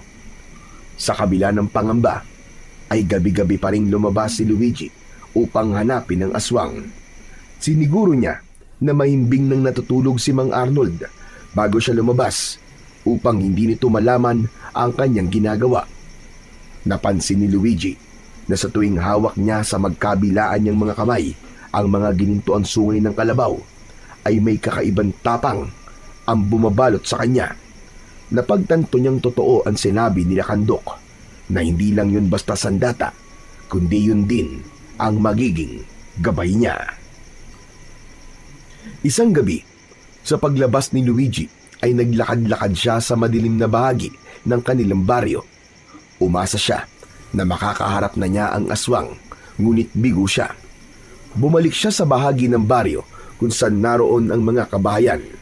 Habang naglalakad si Luigi sa gilid ng daan, ay bigla siyang natigilan nang may naramdaman siyang mabigat na presensya sa kanyang likuran. Agad na humarap si Luigi at doon ay nakita niya ang nilalang na ilang gabi na niyang hinahanap. Nakatayo ang aswang, ilang di pa lamang ang layo sa kanya. Naglalaway ito at nanlilisik ang mga mata. Sa wakas, nagpakita ka rin sa akin. Ang tagal na kitang hinahanap. Malakas na umangil ang aswang at mabilis yun sumugod kay Luigi. Nang sasakmalin siya ng isa nitong kamay, ay pinangsangga niya ang isang sungay ng kalabaw habang ang isa naman ay ginamit niya upang saksakin ito sa mismong tiyan. Napasigaw ang aswang at sandali itong lumayo kay Luigi. O ano? Lumapit ka sa akin! Bakit? Natatakot ka ba? Sa dami ng pinatay mo, ay ngayon ka pala takot. Pagbabayarin kita sa lahat ng ginawa mo! Muling sumugod ang aswang. Tinangka nitong kagatin ang leeg ni Luigi. Mabilis na yumuko si Luigi at itinarak niya ang isang sungay sa hita ng aswang. Napaluhod ang aswang.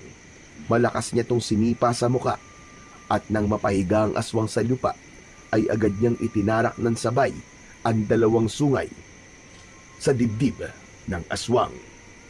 Tumigil sa paggalaw ang aswang hanggang sa tuluyan na itong nawalan ng buhay. Ngayong patay ka na. Ligtas na ang baryo namin. Nagulat si Luigi nang may ilaw ng flashlight na tumapat sa kanyang muka. Nasilaw siya at hindi nagtagal ay nakita niya ang kanilang kapitan na si Kapitan Dennis. Kasama nito ang ilang mga tanod na nagroronda sa baryo. Hindi makapaniwala sina Kapitan Dennis nang makita nito ang walang buhay ng aswang na nakahandusay sa tabi ni Luigi. Diyos ko, mabaging langit! Totoo ba itong nakikita ko? Yan ang aswang na pumapatay dito sa ating baryo. At ikaw ang pumatay sa kanya, Luigi! Opo, Kapitan. Sinabi ng isang tanod na nagsasabi ng totoo si Luigi. Anito ay nakita nito na nakikipaglaban kanina si Luigi sa aswang. Kaya nito tinawag doon sina Kapitan Dennis. Hindi ako makapaniwala na ikaw pang makakapatay sa aswang, Luigi. Napakagaling mo, kahit bata ka pa lang. Pero paano mo nagawang Patayin ang isang aswang nang ikaw lang mag-isa. Hindi na po importante kung paano ko po siya napatay, Kapitan. Ang mahalaga po ay makakatulog na po ng payapa ang mga tao rito sa atin. Kasi wala na po ang aswang na kinakatakutan nating lahat. Sabagay, tama ka. Maraming salamat talaga, Luigi. Isa kang bayani. Nahihiyang ngumiti si Luigi. Ang totoo, plano niya na sa sandaling mapatay niya ang aswang ay wala siyang pagsasabihan na siya ang pumatay dito. Pero dahil sa may nakakita sa kanya, ay wala na siyang nagawa kundi sabihin sa mga ito ang katotohanan. Masayang umuwi si Luigi sa bahay nila dahil alam niya na tapos na ang paggasik ng lagim ng aswang sa kanilang baryo. Kinabukasan ng umaga, habang abala si Luigi sa pag-aararo, ay tinawag siya ni Mang Arnold. Nagtaka siya dahil hindi pa naman oras ng pananghalian. Ganun pa man, lumapit na lang siya rito at sumama sa loob ng kanilang bahay. Nagulat si Luigi nang makita niya si Kapitan Dennis na nakaupo sa sala. Napansin niya ang 2 sako ng bigas at mga plastic bag na may laman na mga grocery. Kapitan, ano pong ginagawa niyo rito? Nandito ko para dalhin itong mga munting handog ng ating baryo para sa kabayanihan na ginawa mo kagabi. Hindi pala alam ng iyong ama na nakipaglaban ka sa aswang at nagawa mo pang patayin. Arnold, napakaswerte mo sapagkat may anak kang kagaya ni Luigi. Kahit bata pa lang, ay napakatapang na. Maganda lang talaga ang pagpapalaki ko sa batang yan, Kapitan. Tama ka. Kung paano palakihin ng magulang ang mga anak niya, ay yun ang magiging ugali ng kanilang mga anak. O paano? Ako'y aalis na. Talagang dinala ko lang itong mga bigas at grocery sa iyo, Luigi. Alam ko na kulang pa ito sa kabayanihan mo. Pero sana ay magustuhan mo ang lahat ng ibinigay namin sa iyo bilang pasasalamat. Kapitan, hindi na po sana kayo nag-abala pa. Hindi naman po ako humingi ng kahit na anong kapalit sa pagpatay ko po doon sa aswang . Hay nako, hayaan mo kaming gantihan ng kabayanihan mo. O siya, sige, aalis na talaga ako at may pagpupulong pa kami ng mga tanod sa barangay hall. O sige na. Sige po, Kapitan. Mag-iingat po kayo. Nang makaalis si Kapitan Dennis, ay matalim na tinignan ni Mang Arnold si Luigi. Siguro sesay mo, no? Kasi umahanga ang lahat sa'yo. Umamin ka nga sa akin. Ikaw ba talaga pumatay sa aswang? O baka naman may ibang gumawa nun tapos sinabi mo na ikaw ang pumatay? Kasi gusto mo ay humanga ang lahat sa'yo. Hindi po. Totoo pong ako ang pumatay sa aswang. Kilala niyo po ako. Hindi ko po kaya magsinungaling. Isa pa, may tanod po nakakita sa akin na nakipaglaban po ako sa aswang kagabi. O sige, sabihin na natin ikaw nga nakapatay doon sa aswang. Pero paano mo yun nagawa? Alam kong wala kang kakayahan na pumatay ng ganung nilalang. Bakit po nagdududa pa rin po kayo sa kakayahan ko? Hindi po ba dapat proud po kayo kasi nagawa ko pong patayin ng aswang na napakarami na pong pinatay dito sa baryo natin, Tay? Nananaginip ka ba? Kahit kailan ay hindi kita pinagmamalaki, Gunggong. Dahil hindi naman kita anak . Ginawa mo ba yun? Dahil inakala mo na matatanggap na kita? Namamahalin na kita bilang tunay kong anak? Hoy, ito tandaan mo. Kahit isang batalyon pa mga aswang na patayin mo, hindi kita ituturing na anak. Ano ka, siniswerte? Mabigat ang yabag ng paa na lumabas ng bahay si Mang Arnold, habang si Luigi naman ay naiwan sa sala habang naluluwa. Labis siya nasaktan sa sinabing yun ni Mang Arnold dahil ang totoo ay inakala niya na magbabago na ang pagtingin ni Mang Arnold sa kanya kapag nalaman nito ang kabayanihan na kanyang ginawa. Nang mga sumunod na araw ay naging usap-usapan si Luigi sa buong baryo.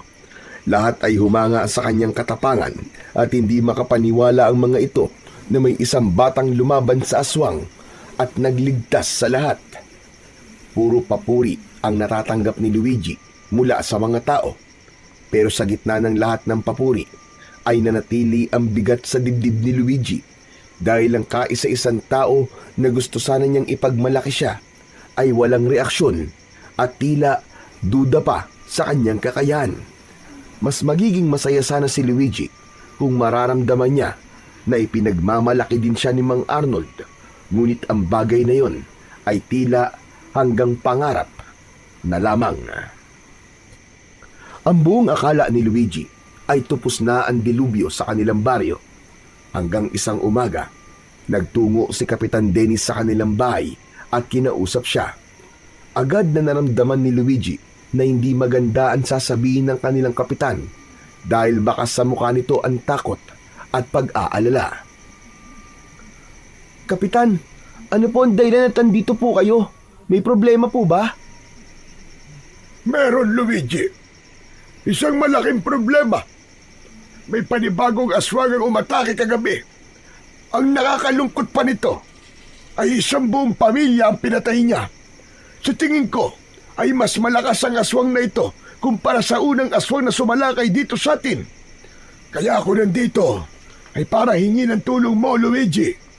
Baka maaaring kalabanin mo rin ang aswang na yon. Naniniwala ko na tanging ikaw lang ang makakatalo sa kanya. Huwag po kayo mag-alala, Kapitan. Gagawin ko po ang lahat para mapatay po ang panibagong aswang. Hindi na po natin dapat hintayin na may sumunod pa po siyang magiging biktima. Maraming salamat, Luigi. Talagang napakabait mong bata. Hindi na nagtagal doon si Kapitan Dennis at umalis na ito matapos nitong kausapin si Luigi. Isang kakaibang kaba ang lumukob kay Luigi ng sandaling yun. Hindi niya akalain na may isa pa palang aswang ang kailangan niyang labanan at patayin. Pagsapit ng gabi ay lumabas si Luigi ng bahay, dala ang ginintuang sungay ng kalabaw. Hindi na niya hinintay na makatulog pa si Mang Arnold dahil hindi nalihim dito ang dahilan kung bakit niya kailangan lumabas tuwing gabi. Palabas na sana si Luigi ng kanilang bakuran nang mapansin niya na may nagliliwanag sa likod ng kanilang bahay. Nagtungo muna siya roon at nakita niya ang kanyang tunay na ama na si Lakandok. Tay, sa wakas po nagpakita ka na po ulit sa akin. Gusto ko lang pong sabihin na napatay ko na po yung isang aswang. Nakita ko ang pakikipaglaban mo sa kanya, anak. Hindi mo alam kung gaano kita ipinagmamalaki sa ating mundo, sa mga engkanto at engkantada na naroon. Lahat sila ay sabik nang makilala ka, anak. Salamat po kasi pinagmamalaki niyo po ko, Tay. Si Tatay Arnold po kasi ay walang pakialam kahit ako po nakapatay dun sa aswang. Hayaan mo lang siya, anak. Hindi mo dapat pinipilit ang sarili mo sa mga taong ayaw sa'yo. Ang pagtuunan mo ng pansin ay yung mga masasaya sa iyong tagumpay. Sa bagay po, tama po kayo. Oo nga po pala, may panibago na naman pong aswang dito sa baryo namin. Ang sabi po ni Kapitan Dennis ay mukhang mas malakas po ang aswang na yon sa naunang aswang. Alam ko ang tungkol sa bagay na yan, anak. At kilala ko rin ang aswang na nandito ngayon sa inyong lugar. Ano po? Kilala niyo po? Sino po ang aswang na yon? Siya ay si Buring. Kapatid siya ng aking ama. Isa siyang engkantada na pinaalis sa ating mundo dahil sa kanyang kasamaan. Pinatay niya ang aking ama upang mapunta sa kanya ang pamumuno sa ating mundo. Ngunit nalaman namin ang kanyang ginawa sa aking ama, kaya tinaboy siya ng lahat. At ako ang pumalit sa trono ng aking ama. Sa labis na galit ni Buring, ay umanib siya sa kadiliman at niyakap niya ang pagiging aswang. Alam ko na nandito si Buring sa inyong baryo dahil naramdaman niya ang iyong presensya nang gamitin mo ang iyong sandata. Ikaw ang totoong bakay niya rito, anak. Gusto niyang patayin ka dahil alam niya na darating ang panahon na ikaw naman ang magmamana sa pamumuno sa ating mundo. Napalunok si Luigi. Hindi niya akalain na may mataas palang katungkulan ng kanyang ama sa mundo ng mga engkanto. Ibig po sabihin ay kadugo po natin ang aswang na si Boring? Kailangan ko po ba siyang patayin kahit kadugo natin siya? Yun ang nararapat, anak. Tuluyan na siyang nilamon ng kadiliman. Kaya wala nang pag-asa para bumalik siya sa dati. Isa pa, anak. Malaking banta si Boring. Hindi lang sa mundo ng mga engkanto, kundi maging sa mundo ng mga tao. At dahil nandito siya sa mundo ng mga tao, wala akong magagawa para tulungan ka, anak. Ikaw lang ang maaaring makipaglaban sa kanya. Huwag po kayo mag-alala, tay. Gagawin ko po ang lahat para wakasan po ang kasamaan ni Boring. Alam kong magtatagumpay ka, anak. Alam ko na isinilang ka upang maging isang mandirigmang engkanto. Bigla na lang naglaho si Lakandok at napakamot na naman si Luigi sa likod ng kanyang ulo. Ano ba naman yan? Ang hirap naman magkaroon ng tatay na engkanto. Bigla-bigla na lang nawawala nang hindi nagsasabi. Napapailing na umalis si Luigi sa likod ng bahay nila. Nagsimula na siyang maglakad-lakad sa paligid ng kanilang baryo habang umaasa na makakaharap na niya si Boring. Alam niya sa sarili na kailangan niya nang mapatay kagad ang panibagong aswang sa baryo nila para wala na itong maging biktima pa. Ganun pa man, hindi pa rin maiwasang kabahan si Luigi, lalo na't alam niya na hindi pangkaraniwang aswang si Boring dahil isa itong dating engkantada. Lumipas ang ilang gabi na walang ibang ginawa si Luigi kundi ang lumabas ng bahay para hanapin ang aswang na si Boring. Labis itong naging mailap dahil sa kabila ng kanyang pagroronda ay may mga naging biktima pa rin ito. Tila alam ni Boring na kumikilos siya para hanapin ito at pinaglalaroan siya nito sa pamamagitan ng mahusay nitong pagtatago sa kanya habang pumapatay ito ng mga tao. Hanggang sa sumapit na ang kaarawan ni Luigi. Masigla siyang gumising ng araw na yon dahil yun ang araw ng kanyang kapanganakan. Gaya ng kanyang inaasahan ay hindi siya binati ni Arnold, bagkus ay inutusan pa siya nitong mag-araro kahit birthday niya. Ganun pa man, mas pinili pa rin maging positibo ni Luigi at ipinagdasal niya na sana ay magtagumpay siya sa oras na makaharap na niya si Boring. Makalipas ang ilang oras ng pag-aararo ay nagpahinga muna si Luigi sa ilalim ng isang puno sa tabi ng lupang kanyang inaararo. Habang naroon siya ay biglang lumitaw ang ama niyang si Lakandok sa kanyang harapan. Binabati kita sa iyong kapanganakan, aking anak. Marami pong salamat, tay. Kayo po ang unang bumati sa akin. Nandito rin ako dahil ipapaalala ko sa iyo na dahil 12 taon ka na, ay gising na ang iyong kapangyarihan. Oo nga po pala, no? Nakalimutan ko na po ang sinabi niyong yan sa dami po ng mga nangyari nito mga lumipas na araw. Pero kung gising na po ang sinasabi niyong kapangyarihan ko, bakit hindi ko naman po nararamdaman?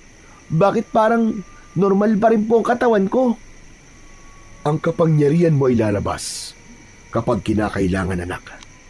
Kaya mas malakas ang aking tiwala na sa sandaling makaharap mo si Boring ay mas malaki na ang posibilidad na ikaw ay manalo laban sa kanya. At ikaw lang ang makakatuklas kung paano mo magagamit ang iyong kapangyarihan. Huwag po kayo mag-alala, tay. Kung ano man po itong kapangyarihan na meron ako, ay gagamitin ko lang po sa kabutihan at pagtatanggol sa aking kapwa. Nagulat si Luigi nang bigla niyang narinig ang galit na boses ni Mang Arnold.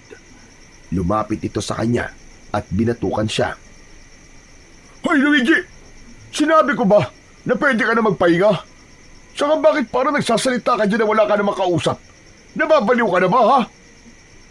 Doon lang napagtanto ni Luigi na hindi nakikita ni Mang Arnold si Lakandok kahit nasa harapan lang niya ang engkanto. Hindi naman po ako nagsasalita dito, tay, ah. Nagkamali lang po siguro kayo ng tingin. Saka pagod na po kasi ako kaya nagpahinga po muna ako. Pero maya-maya po ay babalik naman po ako sa pag-aararo eh. Hindi mo ba alam kung gaano kahalaga ang oras, ha? Kung yung inuupo-upo mo dyan, nag-aararo ka na, di sana tapos ka na kagad sa trabaho mo. Opo, magtatrabaho na po ulit ako. Pasensya na po. Matapos yun, ay umalis na si Mang Arnold. Napakalupit talaga ng kinalakihan mong ama-anak. Parang gusto ko tuloy isarado ang kanyang bibig at pagdikitin ng kanyang mga kamay para hindi na niya magawang saktan ka. Huwag po, Tay. Sa katandaan niyo po, di ba sabi niyo po sa akin, hindi po kayo pwede makialam sa nangyayari dito sa mundo ng mga tao? Oo nga pala. Muntik na akong makalimot dahil sa galit ko sa taong yon. Magsasalita pa sana si Luigi nang biglang naglaho na naman sila Kandok. Natawa na lang si Luigi at naisip niya na mukhang kailangan niya ng masanay na bigla na lang nawawala ang tatay niyang engkanto nang hindi ito nagpapaalam. Pagsapit ng hapon ng araw na yon, ay muling naging bisita ni Luigi si Kapitan Dennis sa kanilang bahay. Nababahala nitong ipinaalam kay Luigi ang nangyaring pag-atake ng isang babaeng aswang sa bahay ng kapitbahay nito. Ayon dito, ay napatay ng aswang ang isang anak na lalaki ng kapitbahay nito at ang iba ay nailigtas ng ilang tanod. Sugatan ang mga tanod natin, Luigi. Mukhang tama ang sinabi ko na mas malakas ang aswang na yun kaysa sa unang aswang na nanggulo dito sa atin. Kumusta pala ang pagroronda mo, Luigi?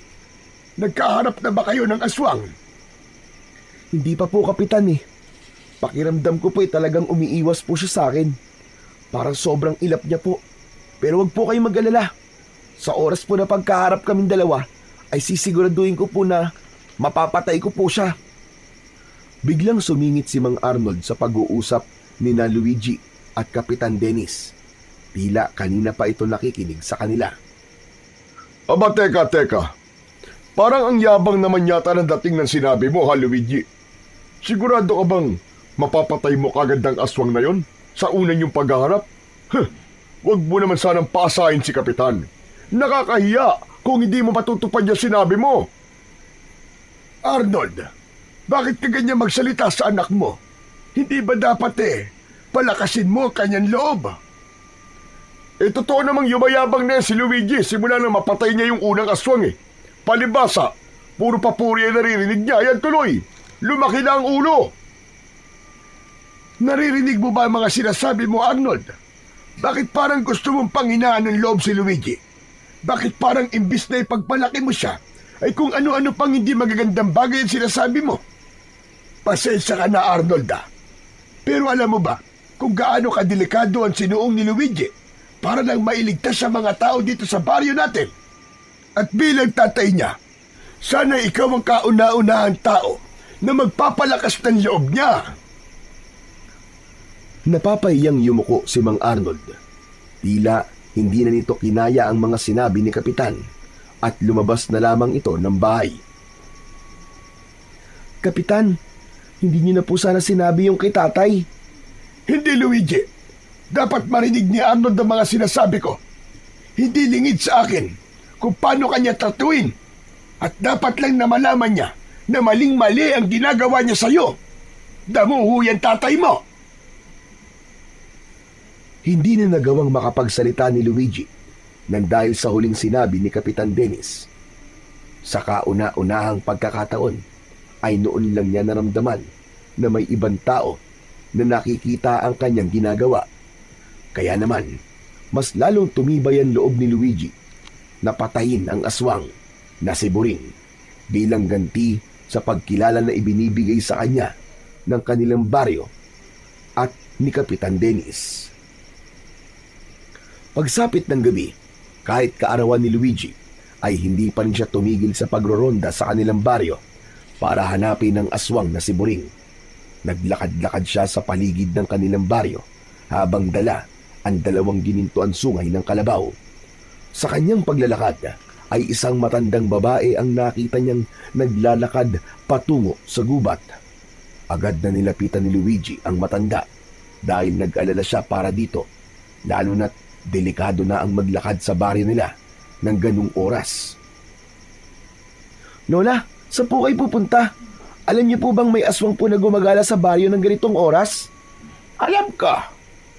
Kailangan ko kasing makauwi sa bahay ng apo ko sa kabilang baryo. Mag-isa lang kasi siya sa bahay. Hindi ko naman nakalain. Nagagabihin ako sa paglalakad ko pag-uwi. Pero bakit po kayo papunta sa gubat? Mangyaring meron kasi diyang daan papunta sa kabilang baryo na mas maiksi. Nagmamadali nga ako dahil baka makasalubong ko yung sinasabi nilang aswang. Kung ganun po, iatid ko na lang po kayo para po makasiguro tayo na ligtas po kayo makakauwi. Talaga ba?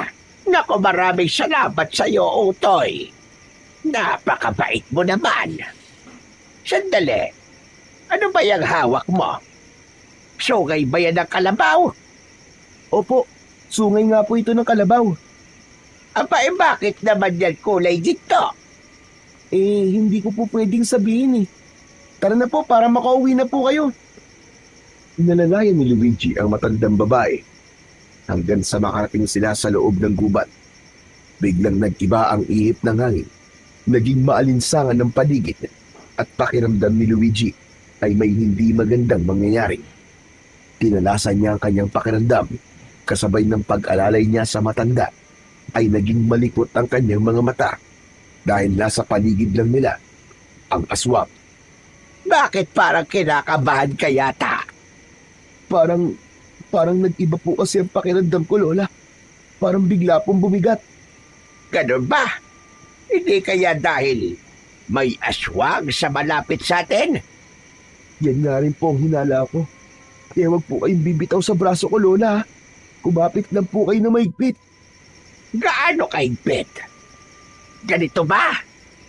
Napangiwi si Luigi nang maramdaman niyang masyadong maigpit ang pagkakakapit ng matanda sa kanyang braso hanggang sa tila bumaon na ang mga kuko nito sa kanyang balat. Aray, Lola! Nasobraan naman po yata sa higpit ng pagkakakapit nyo. Tinignan ni Luigi ang matandang babae at laking gulat niya dahil hindi na yon ang matandang babae na kanina ay kausap niya. Isa na yung aswang na may kahindik-hindik na anyo. Mahaba ang buhok nito na kulay puti. Kulubot ang balat at mahaba ang ilong. May matutulis tong mga ngipin at mahahabang dila na parang ahas kung gumalaw. Nakita rin tayo, anak nila Kandok. Buring! Tama ka. Nagulat ba kita? Hindi nagsalita si Luigi. Tinaga niya ang kamay ni Buring na nakakapit sa kanyang braso. Nang tumama yon sa kamay ng aswang, ay malakas itong napasigaw at agad yung lumayo sa kanya. Anong klaseng sandata yan? Bakit tila masyado yung makapangyarihan? Ito ang sandatang tatapos sa kasamaan mo, Buring! Hindi. Hindi ako papayag na ang anak nila Kandok ang papatay sa akin. Ikaw ang papatay ko. Uubusin ko ang lahat ng tagapagmana nila Kandok. Sa isang iglap ay biglang umatake si Buring. Sa bilis ng kilos nito ay parang naglalaho ito sa paningin ni Luigi. Nakailag si Luigi sa unang pag-atake ni Buring, ngunit nasugatan siya sa balikat ng matalas na kuko ng matandang aswang. Umagos ang dugo mula sa kanyang sugat pero hindi niya yun ininda. Napakadali mo namang masugatan. Ikaw ba talaga ang anak nila Kandok? Tumigil ka! Huwag mo ako minamalit! Hindi ko pa pinapakita ang tunay kong lakas! Tumingin si Luigi sa sariling kamay na nanginginig habang hawak ang dalawang sungay ng kalabaw. Naramdaman niya na parabang may kung anong enerhiya ang biglang nagising sa loob ng kanyang katawan. Nagulat si Luigi nang magsimulang magbago ang anyo ng ginintuan sungay ng kalabaw. Humaba yon at mas naging makapal. Naghugis espada ang mga yon. Naramdaman ni Luigi na yun na ang pagkagising ng kapangyarihan niya na sinabi ng kanyang ama na sila Kandok. Matikas siyang tumindig at matiim na tinignan si Buring. Nang umatake si Boring, ay sinalubong ito ni Luigi. Nang halos isang dipa na lang ang layo nila sa isa't isa, ay umikot sa kaliwa si Luigi at pinadaanan niya ang talim ng sungay ng kalabaw sa dibdib ng aswang. Umatungal si Boring. Inilabas nito ang malaki nitong pakpak sa likod at tinangka nitong lumipad. Tumalon naman ng mataas si Luigi at kasabay ng pagbagsak niya sa likod nito ay buong puwersa niyang itinarak ang dalawang sungay ng kalabaw sa likod ng aswang. Bumagsak si Boring sa lupa nang nakadapa. Nawala ang pakpak nito at nang tumihaya ito ay bakas sa mukha nito ang sakit sa mga sugat na natamo nito. Tumayo si Luigi sa tabi ng naghihingalong si Boring. Ngayon mo sabihin na hindi ako anak nila Kandok. Pakiusap. Huwag mo akong papatayin. Magpapako na ako. Magpapakalayo-layo na ako. At hindi na kailanman magbabalik. Sa tingin mo ba ay maniniwala ako sa sinabi mong yan? Katapusan mo na, Boring! Walang pagdadalawang isip na itinarak ng sabay ni Luigi ang dalawang gintong sungay ng kalabaw sa dibdib ni Boring, direkta sa puso nito. Sumuka ng itim na dugo ang aswang. Biglang nagliyab ang buong katawan nito, kaya bahagyan lumayo si Luigi. Pinanood niya ang mabilis na paglamon ng naglalagablab na apoy sa aswang na kanyang pinatay. Isang malalim na paghinga ang pinakawalan ni Luigi. Alam niya na matutuwa ang buong baryo kapag ibinalita niya sa mga ito na napatay na niya ang aswang sa kanilang baryo. Hanggang isang nakakasilaw na liwanag ang lumitaw sa harapan ni Luigi. Nang mawala ang liwanag, ay naroon na ang kanyang amang engkanto na sila Kandok. Sa labis na kasiyahan, ay mahigpit na niyakap ni Luigi sila Kandok. Tay, nagtagumpay po ako. Napalabas ko na po ang aking kapangyarihan at napatay ko na rin po si Boring. Binabati kita, anak. Tunay na ikaw nga ang tatapos sa kasamaan ni Boring. Napakasaya ko para sa iyo. Ipinagmamalaki kita ng gusto, aking anak. Humiwalay si Luigi sa pagkakayakap kay Lakandok. Ngayong napatay ko na po si Boring at 12 taon na po ako. Ibig sabihin, pwede niyo na po ba akong isama po sa mundo natin? Oo, anak. Maaari ka nang sumama sa akin sa ating mundo. Ngunit nais mo na kitang tanungin. Gusto mo ba talagang sumama sa akin doon? Hindi ba ito labag sa iyong kagustuhan? Wala na rin naman po akong gagawin dito sa aming baryo eh. Wala na po si Boring. Si Tatay Arnold naman po, sa tingin ko eh, hindi na talaga niya ako matatanggap kahit na anong gawin ko. Kaya sigurado na po ako, Tay.